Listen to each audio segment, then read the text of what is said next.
اچھا نعت خان جب نعت پڑھتے ہیں تو اکثر ہم جب محفل میں بیٹھے ہوتے ہیں جب پڑھتا نا صلی اللہ علیہ یا رسول اللہ شروع کرتے ہیں تو اندازہ ہو جاتا ہے کہ اب یہ نعت خان کچھ پڑھے گا. تو یہ اس کی کیا کوئی خاص کنڈیشن ہوتی ہیں جب صلی اللہ علیہ وسلم پڑھا جاتا ہے یا اس کو خاص انداز ہوتا ہے؟ آپ بھی اس کو اڈاپٹ کرتے ہیں؟ کتنی طرز میں پڑھتے ہیں صلی اللہ علیہ وسلم تک کہ شروع میں آپ کا ایک وہ امپیکٹ بن جائے؟ اکثر نعت خان تو نعت جو درود شریف ہے وہ بھیروی میں ہی پڑھتے ہیں. صلی اللہ علیہ یا اس کے لیے یہ ضروری ہوتا ہے کہ آپ جب کسی سے سیکھتے ہیں تو اس سے درود شریف لازمی سیکھیں, کیونکہ درود شریف آپ نے پہلا امپریشن دینا ہے سامعین کو. یہ چیز میں دیکھ رہا ہوں, سامعین کو آپ نے اپنے سننے والوں کو متوجہ کرنا ہے درود پاک پڑھ کے.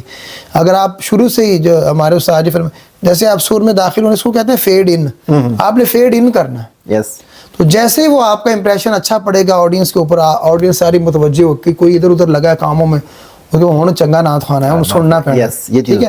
تو اس کے لیے باقاعدہ آپ جس استاد سے سیکھتے ہیں اس سے باقاعدہ تربیت نہیں کہ جو ہے وہ درود پاک کس طرح پڑھا جائے اور کس کس طریقے سے پڑھا جائے. مجھے آپ کہیں کہ تو میں 10 طرزوں میں درود پاک پڑھ دوں گا. 2-3 طرزیں میں بتائیں نا جی ہمارے ناظرین کو. ہاں جی, میں پہلے جو نارملی پڑھی جاتی ہے صلی اللہ علیہ یا رسول اللہ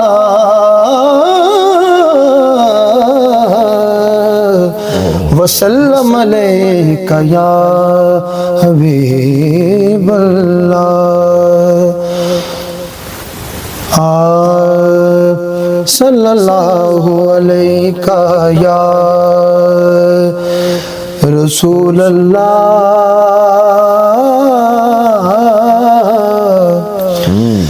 یا رسول اللہ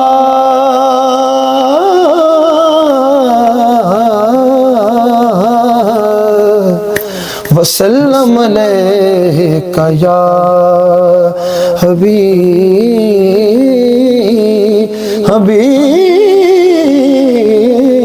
اللہ.